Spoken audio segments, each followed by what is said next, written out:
So today we will talk about InToto Creative Arts Forum.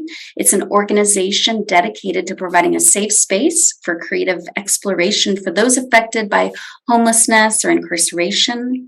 Our guests are InToto co-creators Kyle Tyree and Tam DeBolt, along with former student AC Woods. Kyle is owner of Locke General Contractors. He's a former educator and an entrepreneur. And Tam I've known for over 20 some years.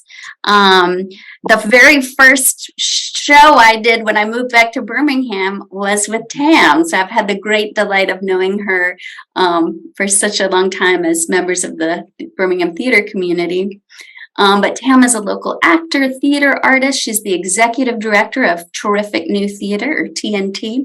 And then AC is a former student of the program and a community volunteer. So I would just, again, like to welcome everybody and turn it over to Tam. I'm going to go ahead and let Kyle start, and he can talk about, he was the idea man behind this whole project to begin with. So Kyle, tell us about where the idea came from and how it all started. Yeah, so I'm here with my friend AC in his home. InToto, which it's a Latin word, it means essentially all inclusive. I want to first read the mission statement, which is a new mission statement we have, actually. It's InToto Creative Arts Forum provides opportunities for artistic expression, healing, and connection for people affected by social and economic hardships, which is a short statement that encompasses quite a bit. The idea came from actually a request from a caseworker at the Firehouse shelter, which is an emergency men's shelter here in Birmingham. I'd been volunteering there for about 5 years and was asked to help come up with an idea for a program for the new shelter, which is an amazing facility that was recently opened, I guess a couple of years ago now, because they had classroom space. And initially, because Kimberly mentioned my background is in construction, I thought workforce development would be a good idea, but there were a lot of kind of logistical and safety issues with that. And as a result of reading a book entitled "The Body Keeps the Score," written by Bessel van der Kolk, the InToto idea was born. So in that book, Bessel used theater therapy with vets that were experiencing PTSD in order to give them a voice. And so in reading that and seeing the successes of that, I thought this could be a good idea for a program for the shelter. I approached the shelter, the director at the time, Ann Rigel. Unfortunately, I didn't get a response, but I stayed diligent in the idea and happened upon a marketing board for Terrific New Theater.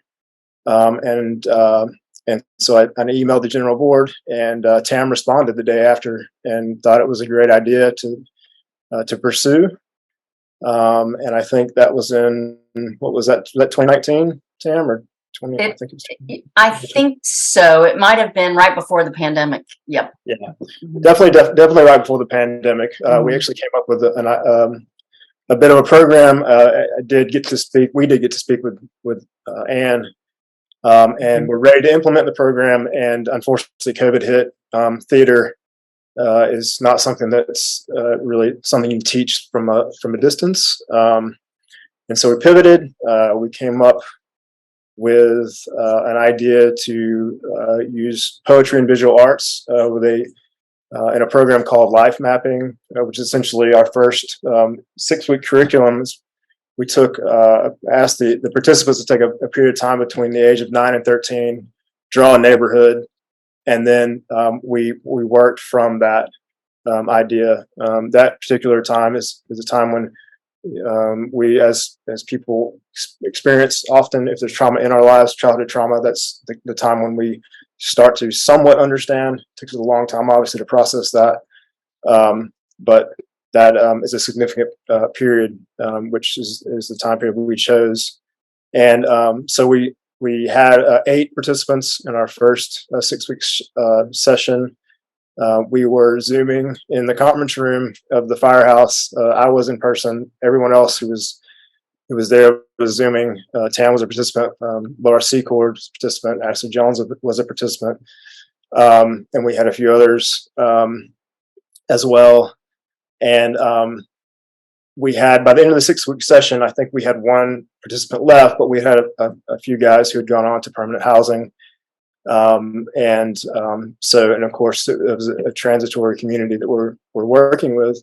But we saw some really good response, and heard some really good response, and got some great feedback in it. And we've continued, since then, in our mission, and have grown quite a bit. And personally, I believe that this is very beneficial. And we do constantly have some amazing writing, memories that are shared. Is the safe space is very important. It's as part of our mission to be vulnerable, because sometimes art can be very vulnerable. I believe that we're all creatives. I believe it's our birthright, and I believe it can be accessible. The formal arts can be more accessible than sometimes they seem. And we don't necessarily have to be practicing formal art to consider ourselves artists. This conversation is a form of art.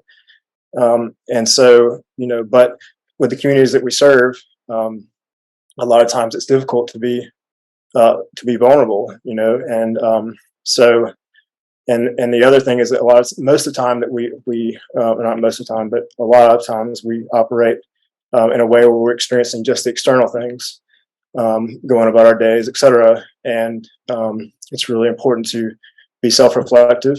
So that's another piece of what we do and what we provide, is that space to self-reflect.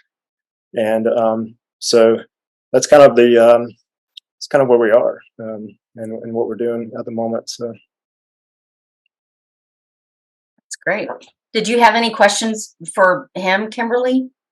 Or I could just jump in if you want me to talk about. Yeah, no, Kyle, I'd be interested. Do you have a personal arts practice? I do, just in my home mostly. I like to get out and about every once in a while and participate. Like I was at Make VMHM this weekend doing a ceramics class, and so I like to try out, a lot of the disciplines. But coming into this program, I mostly wrote, but it's expanded quite a bit, having met lots of local artists, and theater folk and musicians and that sort of thing. So it's definitely opened my eyes more to the benefit to art as a form of expression. A lot of times, I'm sure everyone's had the feeling of not being able to figure out a word that they want to use to describe something. Art is one of those things that I feel is boundless in that way. It's even, using your hands when you talk, right? Like it's a form of expression. So, that to me is such a huge benefit of art, when maybe it's something you can't get out. I mean, you literally can't get out, and you can put it on paper, or you can sing it, or you can dance, or, whatever it is. So it's such an important part of us just being. Yeah, well, that's great. That's great. So yeah, Tam, let's turn it over to you and get some more details. Well, I'm going to go ahead and share my screen, and there's this fabulous slideshow that was put together by our programming director, Danny Parmar, and we used it in our last showcase at Avenue D that we had in June. And so I just thought it was beneficial for everybody to see. The slides have artwork from the guests from all of our locations, and Kyle didn't talk about all of the places that we serve, which in the 3 years that we've been doing this, it's pretty wild to think how many different places in Birmingham we already are. So he already mentioned our mission statement. That's on the screen right now. We just amended it because we felt the statement we had before limited us too much. we wanted to be able to do other forms of art and not just list the things we do now, but to be able to be more generic with our mission statement so that we could include more ideas as they come to us and serve other portions of our community, not just those who are homeless or formerly homeless, but you'll see as we go through some of the locations, some of the people that we serve. Our programming, and you can see again photos from the class, but it advanced from the original idea, which was theater, which didn't translate very well over Zoom. We started with creative writing and poetry. We had interns at the shelter, at Firehouse Shelter, that would be there for the visual art. We had an art student from UA in Tuscaloosa that was guiding some of the art lessons during that first 6 weeks that we had. And it quickly became, we were able to, when we were back in person, we were able to introduce theater, improv. The creative movement aspect of this organization has blown up. I mean, the amount of classes and teachers that we have in that discipline, and we're all over the city, so it's been pretty great. We started at the Firehouse, and you can see just from the pictures, we've got movement classes and talking to the guys about writing, and one of the print projects you can see in the upper right-hand corner, one of our volunteers and fabulous art teachers, Doug Beloss, is actually on this Zoom call I saw, and they helped us with a lot of really beautiful art for the guys. And we're do 5 classes a week there of all disciplines. So we then quickly became involved at Pathways, and the program there has grown a great deal. And right now, I think at Pathways, so far this calendar year, we've already seen 164 guests, students of the classes at Pathways, and we're only there once a week. So, and at the Firehouse, we've seen this calendar year, we've already seen 267 guys in the classes, in the weekly Tuesday classes. And it got so popular that we started a Friday open session where our programming director, Danny, just goes into the art supply closet, gets all kinds of stuff out. They sit in the open room, the common room, and they do whatever sort of art form they feel like doing. It's not a led class per se, they just create. And then the movement classes that are there at both Pathways and Firehouse, now the movement classes, we see 7 to 8 participants in these movement classes. So doing yoga, and you'll see some more pictures about that. So the Pathways program has grown a great deal. We also are at Faith Chapel Care Center.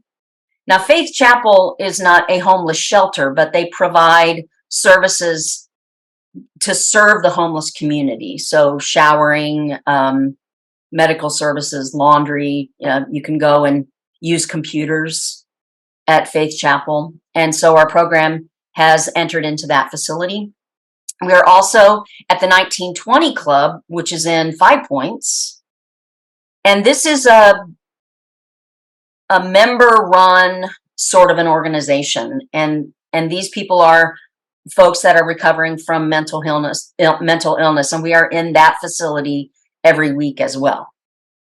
And also, I want Kyle to talk about this a little bit because he's the one that sort of got us in to this organization, the Offender Alumni Association. We call them Heroes in the Hood.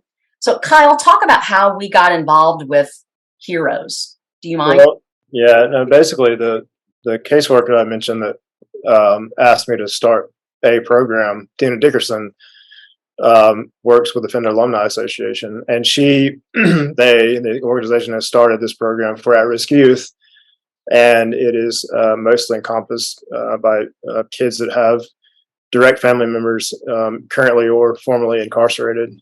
And so Dina asked or I can't actually, maybe I asked if we could participate in the program, offering similar services to what we were doing at the other organizations. And she graciously accepted. And so we've been going in once a month and enjoying time with these kids. And it's been really fruitful. And it's such a fun time being with them. Right. And I think our average attendance, it started out being pretty big, but I think we're still averaging about 10 or 11 young men every Yeah. Saturday that InToto is there, which is once a month. Right. So, and so you can see that we have kind of dipped our toe, well, more than dipped our toe, really, into more than just providing expression opportunities for formerly homeless or homeless people. We're doing all kinds of different things all over the city. So, and then the other organization that we serve is what we call CERC, Community Education Resource Center, and it's for folks who are in recovery from incarceration. This particular program is, I believe it's all women, right, Kyle? Yeah, at the moment it is. Yes, or Mhm. for our group it is. Yes. Yeah, for our group. They've asked us to do some extra things, so we're kind of on a hold with programming. We've grown so fast. We're trying to make sure that everything that we're doing right now we're doing right, and we don't want to grow too fast and get some things wrong along the way. So I And I'll say did that want they're working to. Yeah. on the CERC. They're working on a communal quilt, which is Mhm. a really beautiful project, and we're excited to see how that comes about. Yeah, it's exciting. And then we can't do it without our teaching artists, one of whom is on this call today, I noticed. And there they are down in the lower left-hand corner, Doug Beloss, who is a teacher at UAB, art teacher. Fabulous to have. We've got John Osborne there with the orange. He just joined our board as of, he was voted in at our last board meeting, so we're thrilled to have him. People like Elizabeth Day up in the upper right-hand corner. She's a nurse at Children's Hospital, but she's also an artist, and she found out about our program, and she is committed to one Tuesday every month where she comes in and teaches a class. Most of these people are volunteers. We have, how many people do we have? We have volunteers and teachers. We've got about 7 creative writing poetry teachers, about 14 visual art teachers, all of whom are volunteers. We have theater and improv teachers. There are 5 of us. And the movement and yoga program right now has 11 teachers. We were up to 16 at one point, I believe. And most of whom are volunteers.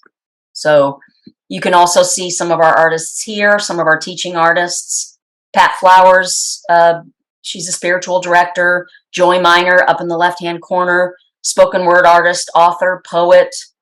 Eleanor from Bibb and Tucker down in the right-hand corner.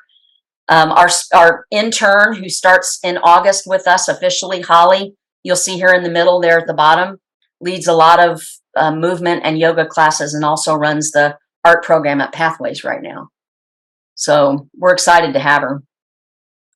And we have had 5 showcases already. We had so much art that was being created that we decided that we needed a way to make sure that we could show that art. And it's just a way to get the community that's creating the art connected to the people that want to learn more about them and possibly purchase the art that's created. And we have sold many, many pieces of art over the last 3 years. And the participants of the program receive a large percentage of every sale of any art piece that we have. We started online. Then we did 2 showcases at Rojo. They let us use their side room for free. And then it got so big that we went to a place called Harvest Roots Ferment, which is right on Crestwood Boulevard, which was fabulous. Again, it got too big. So then our last showcase that we had in June was at Avenue D, and it was so well attended. I think we're going to have to stay providing showcases at a place at least that large as we move forward. So these are just pictures of the program. You can see the different kinds of art. This is pounding, taking the pigment from the flowers themselves and making art, which is really beautiful.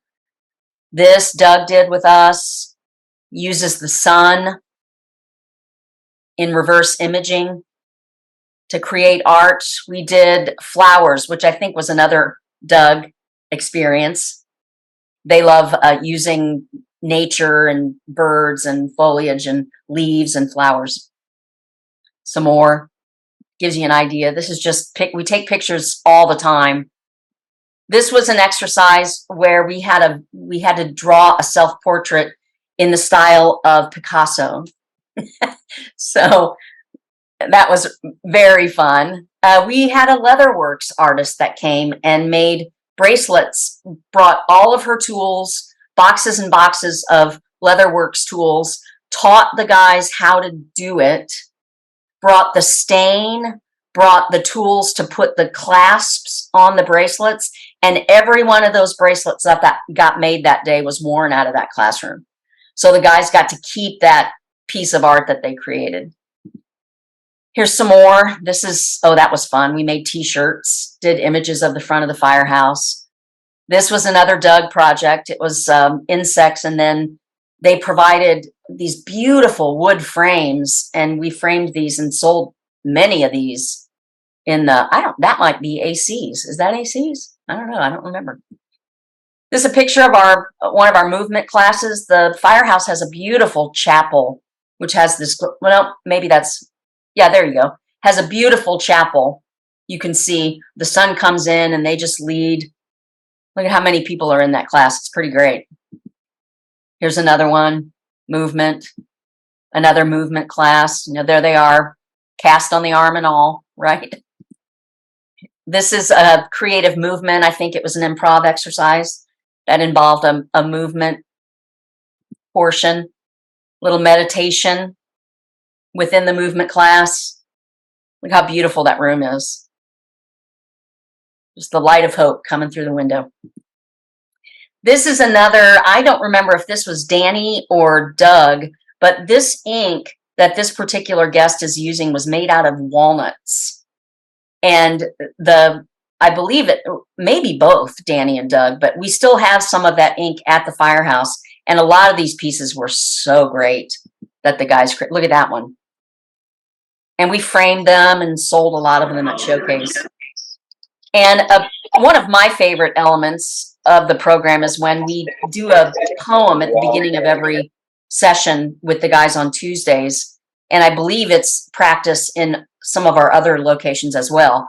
But then we'll talk about the poem and then write something based on a prompt offered by whoever led the poetry that day. Usually it started out to be Laura Secord, and now our poetry leader is Pat Anderson Flowers. If she's unavailable, it's me or Kyle. So one of us will take the lead and read the poem with our guests. This is one of our first showcases at Rojo. We're in the side room there. Some more art, and I'll go through some of these pretty quickly. This, I believe, was another Doug exercise where part of what was written that day became the artwork. So you can see something that was written during the prompt session. We have an artist that draws charcoal and pencil sketches of homeless figures.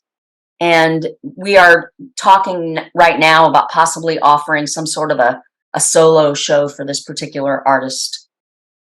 It's got some really great stuff.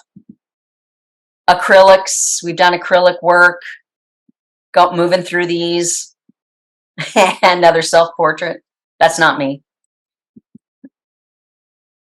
There we go. And I'll just move through some of these just so you get an idea.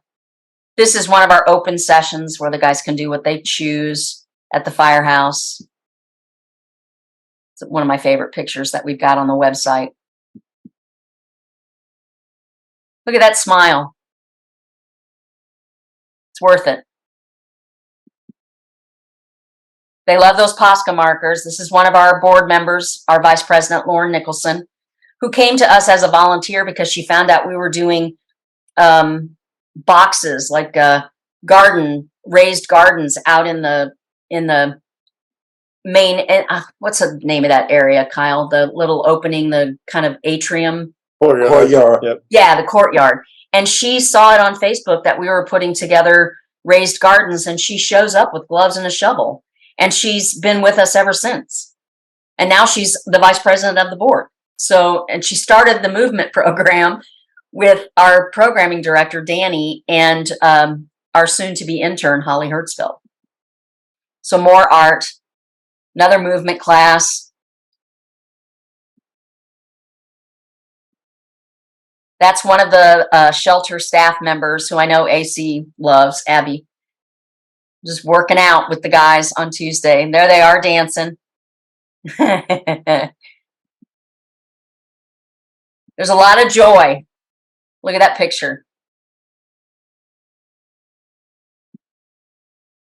Smiles all around. So we are InToto. That's what we do. And I'm going to go ahead and stop my share because I want to introduce everybody to one of our, I think the goal, one of the goals, and Kyle can speak to this too, is we never know who's going to walk in the door. I'm usually there on Tuesday afternoons, almost always. And I never know if it's going to be 5 or 6 guys I've never seen before, or if it's going to be 5 or 6 guys whose names I know and their hometowns and their families. And so but the goal would be that they would graduate out of the shelter and they would find their own home, their own apartment, live with family, get jobs. We'd love to see them, but we hope we won't. And we hope that they've advanced. So one of our favorites is with us today. So he's going to talk about his relationship to InToto, but I'm hoping that he'll introduce himself so everybody can know a little bit about him. So don't forget to turn on your microphone, Kyle. This is AC Woods. So we met him well over a year ago, but tell everybody about you, man. Her name is AC Woods, as she said, and I was born in Detroit, and after a while, my parents moved to New York, and I was pretty much raised up there. And in 1999, I fell in love. So I followed a woman down south, and I've been here ever since. InToto for me was, well, let me back up. When it first showed up, to me, it was just somewhere to go because the firehouse shelter was so stressful at the time. Nothing to do but see the same people, do the same things repeatedly every day, and it got depressing. So InToto was just something different. I didn't expect to get anything out of InToto. I really didn't. But once I went in and I attended a few classes, and I heard Pat say something that it changed my whole concept about a lot of things. She said, if you believe it, you can achieve it. For me, that was a turnaround because I had a lot of beliefs. I just didn't think I could achieve it because of the rut I had put myself in. You know, I never blamed anybody for the way life turned out for me because I'm used to taking on responsibility for myself. You know, I told myself, AC, you ain't got nobody to blame. Who you gonna blame? Your parents, they put morals and values in you. Your sisters and brothers were perfect siblings. Your wife tried to do all she could for you, so who you got to blame? So I told myself that I created a life that went nowhere. I did that all by myself. I was able to do that by myself and alone. So in and out of InToto, I was getting involved in certain things, the artwork or whatever was going on. I was getting involved, and I noticed that each time I come out of there, I didn't feel the same way as when I went in there, and that was important to me because of where I was living. That was very important to me, that I didn't come out the same way I went in, you know, and Tam, and I just want to say this publicly, Tam and Pat, I'm not excluding you. You're always there, but Tam and Pat, they enlighten what you can't see. They do that. They're always cheerful. They always got a smile, no matter what's going on. I used to ask them, why are they so happy?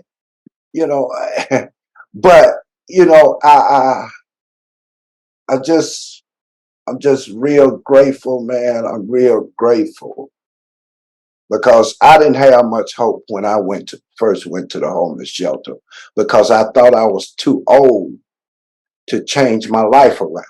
I thought I had to stay in the same setting, stay in the same corrupt area that I was in. I just didn't think there was no hope for me because I had waited so late in life to want to change, you know. And I remember what my father used to say, you know, it's never too late until the casket drops. And for me, that it's just that I want to say thank you to my parents. You know, they had nothing to do with the way I turned out. They had nothing to do with that, period. I did that on my own.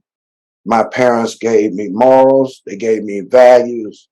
And one thing they tried to teach me is no matter what happens or what occurs in your life, continue to work on your integrity, doing the right thing for the right reason when ain't nobody looking. And a lot of things came back.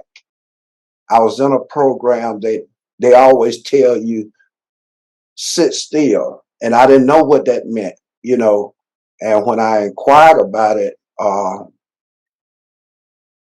they were saying that sit still mean when you sit still long enough, you get a chance to meet somebody, and that somebody is you. You know, because I had lost track of me. I didn't know who I was no more. I didn't even know what I was capable of in the next moment, you know. So when I started to sit down and reflect back, uh, knowing where I come from, knowing I was raised in the church, and that's, you know, homelessness can come by just one mistake. One mistake can cause homelessness, you know. And then I found out, you know, you don't even have to be addicted to drugs to become homeless. Just make the wrong decision, you know. And in doing that, I understand now, you know, only way you're gonna be able to talk about something is you had to been through it. Mhm. And I don't. I know this is gonna sound crazy, but I don't regret being homeless because of the simple fact it got me back in touch with me. See, I forgot who I was.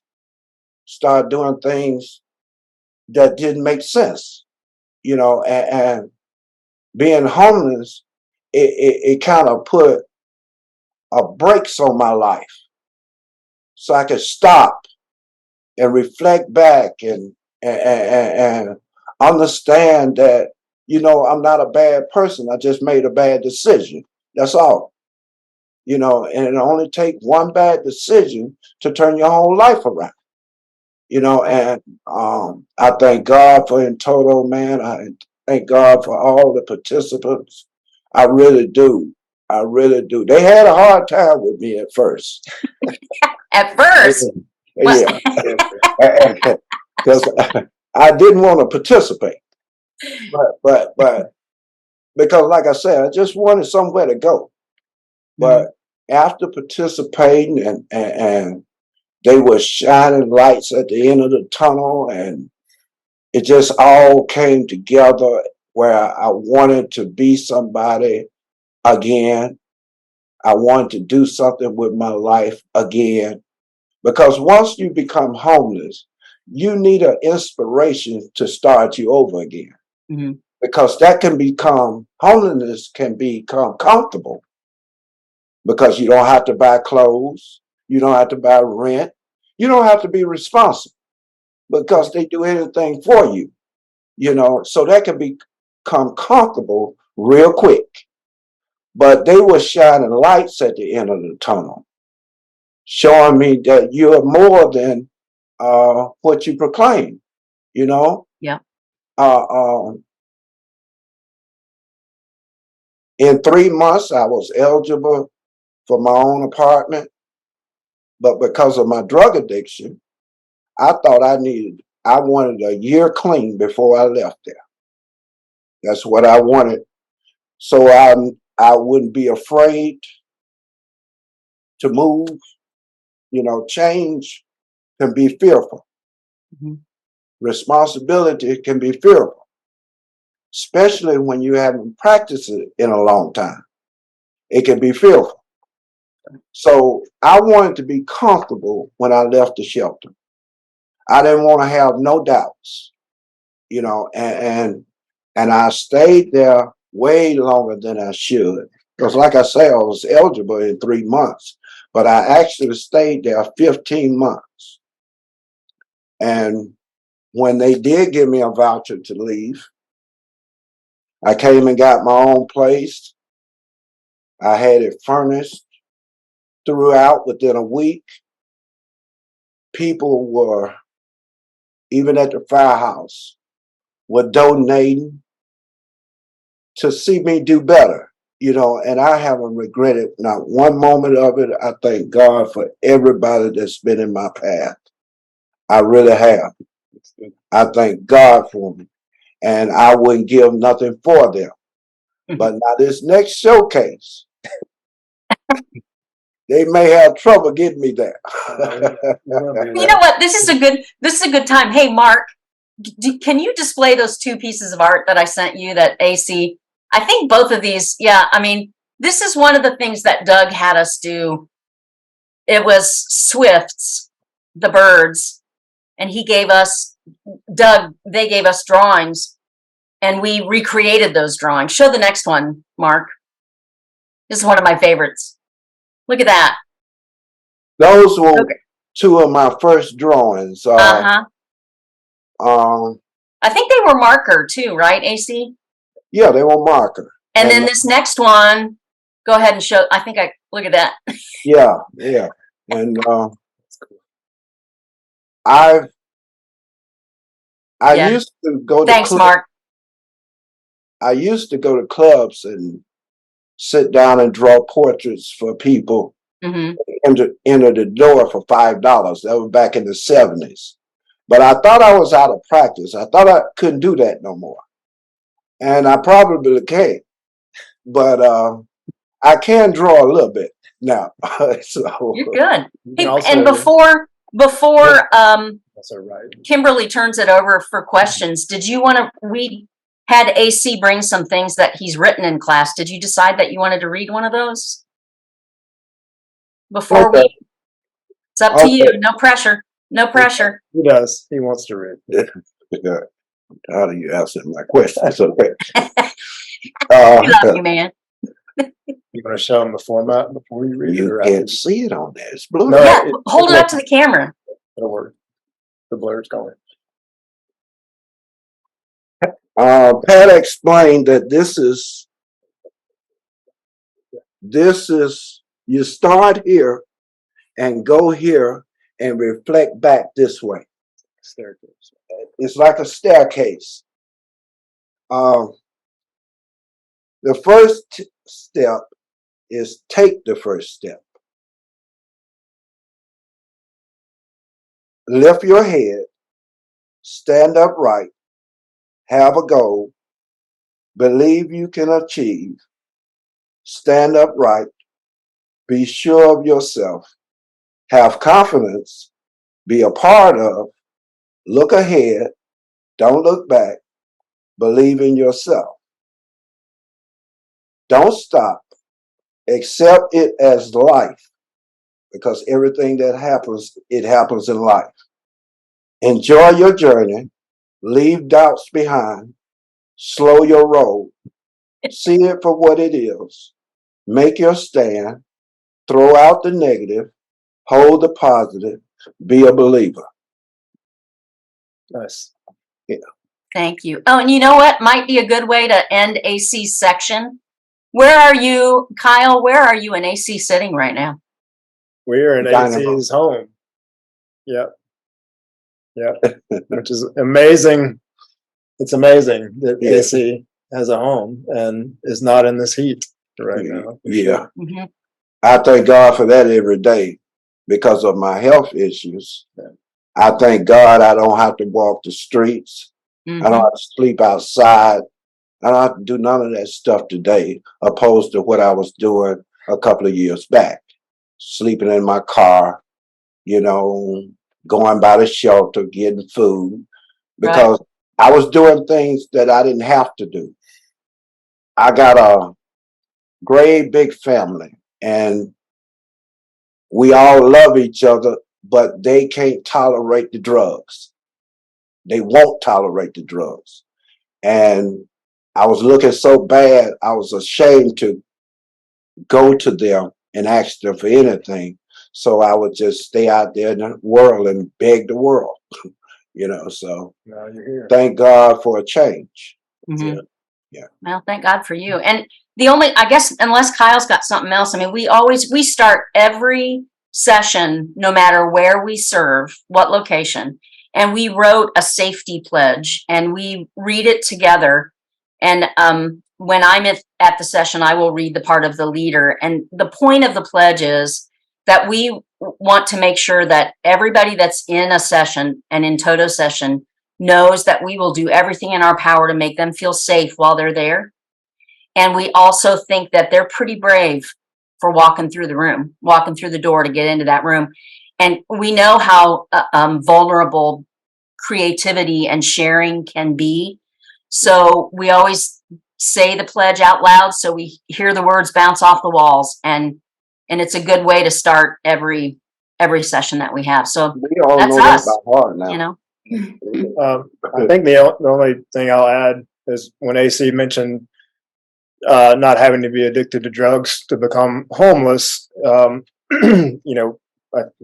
People have a perception in their mind of the communities that we work with, whether it be houseless people or people coming out of incarceration or in incarceration, mental health, etc. Our logo, which Chris Davis designed for us, is a megaphone, which it is essentially what we want to do is to just have people experience the communities we work with as people doing people things, and and that's it. They're no different than you or I.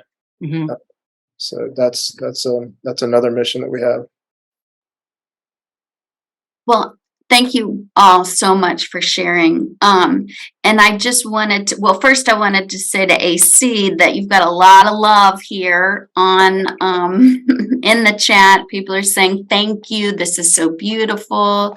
Love that. Trudy said, such a powerful message, Mr. Woods. Thank you for sharing part of your story with us. So again, thank you for being vulnerable and sharing that.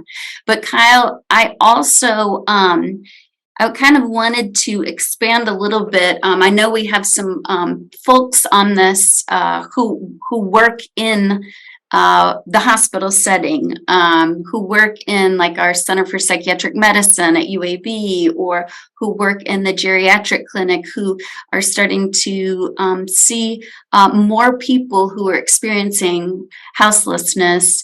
And so Kyle, I just I thank you for sharing that. But is there anything else? Obviously, everyone's experience is completely different, but AC, is there anything from your experience that you'd want people to know who maybe are in healthcare, in the ER, in different settings, that just with your own personal experience, what you want people to know about what it's like to experience that. Experience what? Houselessness. Homeless. Yes. Oh, Yeah. um, Just if there are any, like, what I'm mentioning is expanding on those preconceived notions that Kyle was mentioning and you were mentioning. okay. So how people can be treated in a more effective way, medically treated. Okay. First of all, this is for the people who are not homeless. Count your blessings. Thank God each and every day that you're not homeless, because it doesn't take a whole lot to become homeless. Okay. It doesn't take a whole lot. At one time I lived on top of the world. Okay. But my thing is today, you know, the only way I'm gonna get help, I'm gonna have to ask for help. That's the only way I'm gonna get it. Society don't know who's homeless and who's not. They just know the people that's closest to them. It's a whole lot of resources out there. Housing, people who help you with your utilities, people who would help you with food. It's a whole lot of resources out there. Don't take to the bridges. Don't go there, you know, because there's no future in living under a bridge. Okay. There are many, many resources in the surrounding metro area. Okay. And when I talk about metro, I mean the downtown area. You know, it's many resources. It's resources I didn't even find out as long as I've been in this city. Didn't find out until I went to the firehouse. Mm-hmm. So, only thing I say that if you're having hardship, don't be afraid to admit that your life is not going as well as it should. Because that's one of the things that kept me out of the world, being homeless a long time, is not want to. I'd rather save my face than to save my butt. Okay. Okay. I didn't want people to know I was homeless. I would go to people's house, sit up and entertain all day and leave their house. They go home. I go sleep in my car because I didn't want nobody to know I was homeless. It's not a shame of being homeless. Shame is not when I need help. Shame is when I don't ask for it. Yeah, we were glad when AC walked in the room on Tuesday afternoons. And we knew we needed him and he needed us. And Yeah. the things that he would write and some of the stuff that he created in that class were so wonderful for everybody. Yeah. Yeah. Yeah, I just wanted to share a comment. Someone just shared a great deal of people are living from paycheck to paycheck and everything is based on their income. Right. Right. Right. Well, AC, I wanted to know, we have about, 7 minutes left, and I have some, until we get some more questions through, I have a few more questions, but one for AC is, what are your plans for the future? Okay. I spend a lot of time at home by myself, so I have a lot of time to think. And I just don't want to exist. Okay. I mean, I don't want to say that I'm too old to do this or I'm too old to do that. So I called my friend Kyle a couple of weeks ago and had him to come over. And he told me from the start, I'm not going to do this for you, and I'm not going to do that for you, and I'm not going to do that. I said, well, okay, Kyle. Okay. Only thing I want to know is help me to get position in life, even if it's just to volunteer. I don't want to stagnate. I don't want to just exist. Okay. I want to let the work I've done speak for me. Mm. You know, I want, when I leave this earth, I want to leave a good memory behind. I want people to remember me, you know, and that's where I'm at today. You know, it's not all about making money, but it's all about being a part of. Mm. Yeah. Having purpose and yeah. Yeah, Yeah. having a purpose in life. Yeah. Thank you so much for that. So my next question is for kind of both Kyle and Tam, or either Mhm. or. But what are some things that you've learned from your students and guests? Kyle? I mean, where do you start, right? That's what they Oh, love. man. Yeah, I mean, I think that one big thing that I've already mentioned that we see is that you know, it is important to have an opportunity, you know, generally, and we provide an opportunity to create, and there's a lot of joy in that in every session that I'm a part of and that I hear about, you know, with our organization. And of course, we hear a lot of testimonies, life stories, memories, etc. And so, you know, there's just a lot of life lessons in what we're doing, which is it's a really great thing to experience.